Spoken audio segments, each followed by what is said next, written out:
नमस्कार. तुम्ही पाहत आहात सम्यक क्रांती यूट्यूब चॅनल माधव गायकवाड. एक जुनी म्हण आहे किंवा लोक असं म्हणतात की दुनिया झुकती है लेकिन झुकाना वाला चाहिए. ही जी जुनी म्हण आहे ही म्हण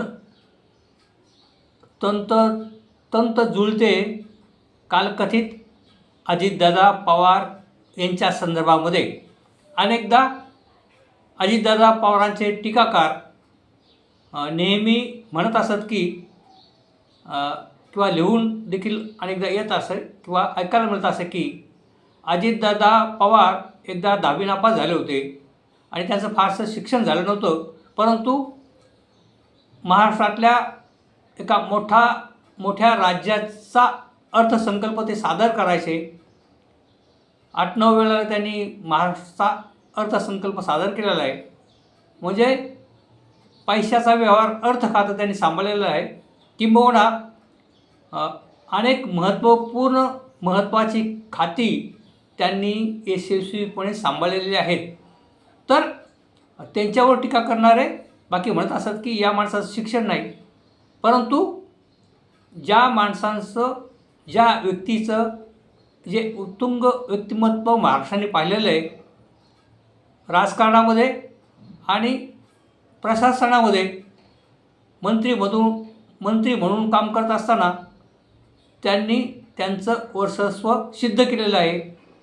आणि म्हणून असं म्हणावंसं वाटतं की जे उच्च शिक्षित आहेत, ज्यांनी अतोनात कठोरातल्या कठोर परीक्षा दिलेल्या आहेत, म्हणजे जिल्ह्याचा कलेक्टर असेल किंवा राज्याचे सचिव असतील, उपायुक्त असतील, आयुक्त असतील किंवा प्रशासन चालवणारे जे सनदी अधिकारी आहेत, ते लाखो सनदी अधिकारी त्यांनी नस्तमक म्हणजे ते सनदी अधिकारी अजितदादा समोर आले तर त्यांना एक मंत्री म्हणून त्यांना नमस्कार करावा लागायचा, त्यांना झुकावं लागायचं दादाच्या पुढे. आणि म्हणून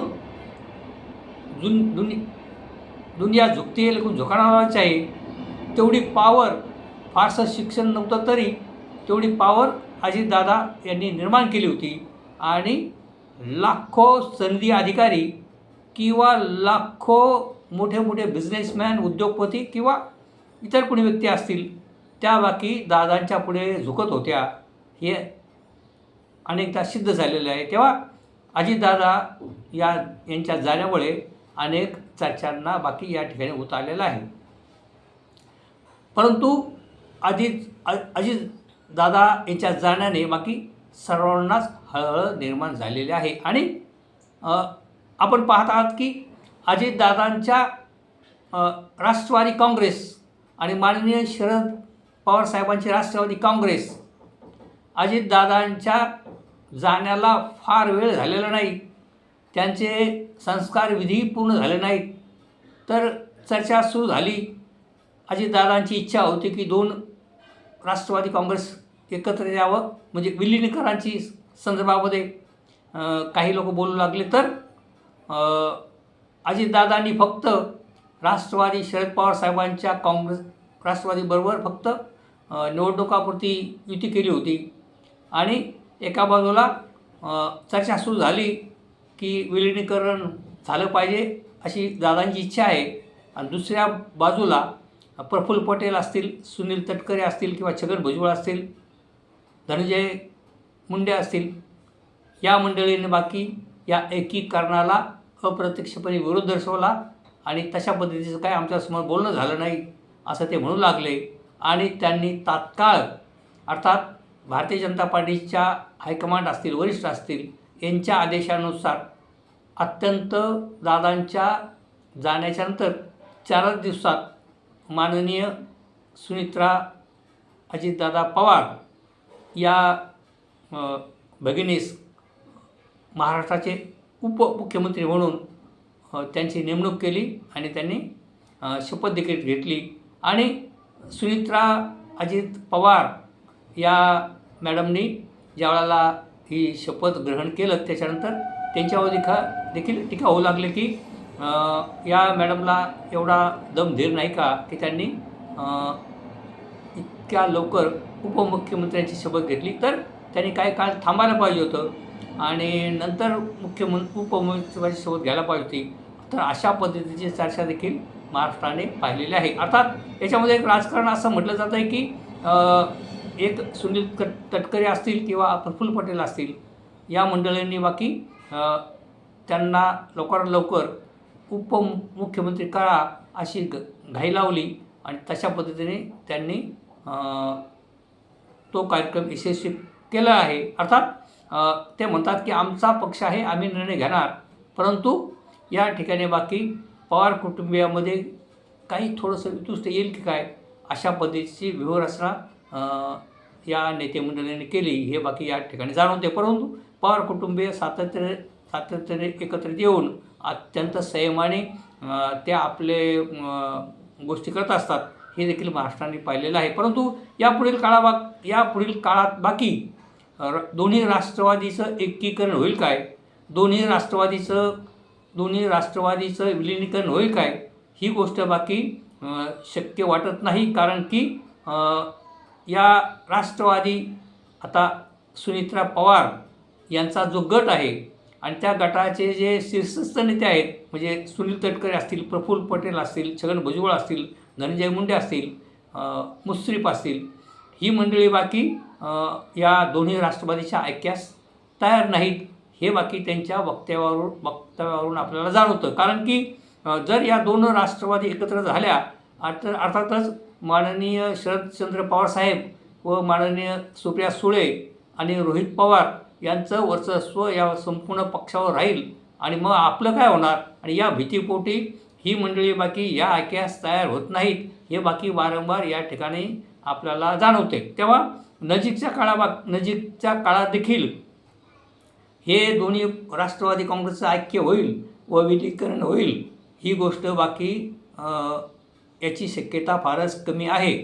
फार कालांतराच्या नंतर ज्या वेळेला सुनित्रा पवार यांच्या राष्ट्रवादी काँग्रेसचे लोक थोडेसे कमी प्रमाणात निवडून येतील किंवा त्यांची शक्ती कमी करण्याचा प्रयत्न ज्यावेळेला भाजप करेल आणि त्याच वेळेला माननीय शरदचंद्र पवारसाहेब यांच्या पक्षाची स्थिती फार चांगली आत्ता सध्या तरी नाही आणि या दोन्ही पक्ष ज्या वेळेला भारतीय जनता पार्टीच्या एका करिश्म्यामुळे या दोन्ही पक्षांचं ज्या वेळेला महत्त्व कमी होईल आणि यांचे ज्या वेळेला आणखी 2-3 वर्षाच्या नंतर ज्या निवडणुका होतील, या निवडणुकामध्ये यांचे माणसं ज्या वेळेला कमी निवडून येतील त्यावेळेला बाकी मग यांची ऐक्याची भावना जास्त बळावत जाईल आणि मग तरच त्यांचं ऐक्य होईल, विलिनीकरण होईल. परंतु तुर्तास तरी या दोन्ही राष्ट्रवादीचे विलिनीकरण होणार नाही, हीच शक्यता जास्त आहे. परंतु या ठिकाणी अत्यंत वेगवान स्वरूपात चर्चा चालू आहेत. माननीय अजित पवार साहेबांच्या अपघाताच्या संदर्भामध्ये वेगवेगळ्या पद्धतीचे शंका लोक घेत आहेत आणि यावर देखील एक स्पष्टीकरण शासनाच्या वतीने येत नाही. परंतु लवकरच जो समिती स्थापन केली किंवा ज्या त्या अपघाताची जी चौकशी करणारे लोक आहेत ते लवकर कशा पद्धतीने अहवाल सादर करतात आणि मग या अपघाताच्या संदर्भामध्ये तमाम भारतीयांना निश्चितपणे कशा पद्धतीने माहिती मिळते या गोष्टीवर पुढील राजकारण अवलंबून राहील. परंतु सध्या तरी दोन्ही राष्ट्रवादीचं विलिनीकरण होईल असं बाकी वाटत नाही आणि या चर्चा सातत्याने चालू राहत असतात. अर्थातच माननीय अजितदादा यांच्या जाण्यामुळे अत्यंत महाराष्ट्रीयन माणसांना दुःख झालेलं आहे, सर्वांना दुःख झालेलं आहे आणि भारतातल्या इतर राज्यातील प्रमुखांनी देखील या संदर्भामध्ये आपलं दुःख व्यक्त केलेलं आहे. एक जबरदस्त माणूस आणि एक उत्तम प्रशासक आणि एक माणुसकी आणि काम करणारा माणूस आणि फक्त राजकारणाच्या पलीकडे प्रशासनाच्या माध्यमातून लोकांची जास्तीत जास्त कामं कशी होतील याच्यासाठी प्रयत्न करणारे नेते आणि एक संपूर्ण दिवस व्यस्त असणारे नेते अजितदादा पवार यांची बाकी सातत्याने आठवण येत राहणार आहे. तेव्हा बंधू आणि भगिनींनो, अशा पद्धतीचे व्हिडिओ घेऊन मी आपल्यासमोर येत असतो. तरी कृपया तुम्ही जर माझा हा व्हिडिओ नवीनच पहिल्यांदाच पाहत असाल तर माझ्या माझ्या सम्यक क्रांती यूट्यूब चॅनल माधव गायकवाड या चॅनलला आपण सबस्क्राईब करा. त्याचप्रमाणे या चॅनलला म्हणजे माझ्या व्हिडिओला आपण लाईक देखील करा आणि इतरांना देखील हा व्हिडिओ पाठवा. बंधू आणि भगिनींनो, या ठिकाणी सुनित्रा अजित पवार या राजकारणामध्ये त्यांनी राजकारण जवळून पाहिलेलं आहे. कारण की त्यांचे जे माहेरचं वातावरण देखील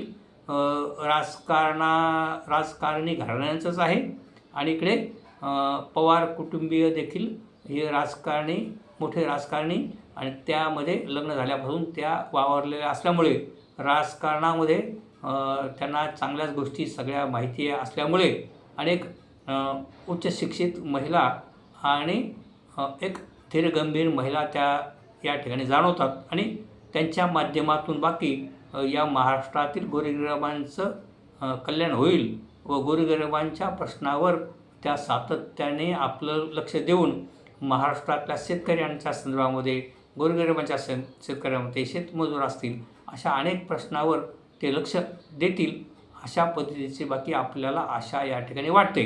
तेव्हा या ठिकाणी त्यांची जी 2 मुलं आहेत त्या 2 मुलांच्यापैकी बाकी एकाची वर्णी राज्यसभेवर लागण्याची शक्यता आहे आणि फक्त त्यांनी त्यांच्या मुलांना आवर घातला पाहिजे की त्यांनी आता बाकीचा काही व्याप करू नये. जे त्यांचे काही धंदे असतील, बिझनेस असेल तो व्यवस्थितरित्या सांभाळावा आणि काही बेकायदेशीर त्यांच्या हातून कार्य होणार नाहीत याची देखील त्यांनी काळजी घेतली पाहिजे. कारण आताच आपल्याला फार दिवस झाले नाहीत पार्थ पवार यांनी जी महार वतन जमीन जी बळकावलीचा प्रयत्न केला पुण्यामध्ये ते प्रकरण देखील ताजंच आहे. तेव्हा अशा पद्धतीचे या 2 मुलांनी बाकी काही वेगळ्या प्रकारचे व्याप करू नयेत म्हणजे त्यांच्या मातोश्रींना या महाराष्ट्राचा कारभार चालवण्याला मदत होईल आणि अशा पद्धतीच ती मुलं वागतील असं देखील आपल्याला वाटते. आणि या पवार कुटुंबियांची खासियत आहे की ते सातत्याने एकत्र येत असतात आणि त्यांचे मतभेद ते बसून मिटवत असतात. परंतु राजकीय जरी पक्ष वेगळे असले तर हे कालांतराने काही वेळाच्या नंतर हे पक्ष दोन्ही राष्ट्रवादी एक होतील. परंतु तुर्तास बाकी या 2 पक्षांचं विलिनीकरण होईल असं बाकी वाटत नाही. तेव्हा बंधू आणि भगिनींनो, आपण या माझ्या व्हिडिओला लाईक करा व आपण पहिल्यांदाच माझा हा व्हिडिओ पाहत असाल तर माझ्या सम्यक क्रांती यूट्यूब चॅनल माधव गायकवाड या माझ्या चॅनलला सबस्क्राईब करा ही विनंती. धन्यवाद.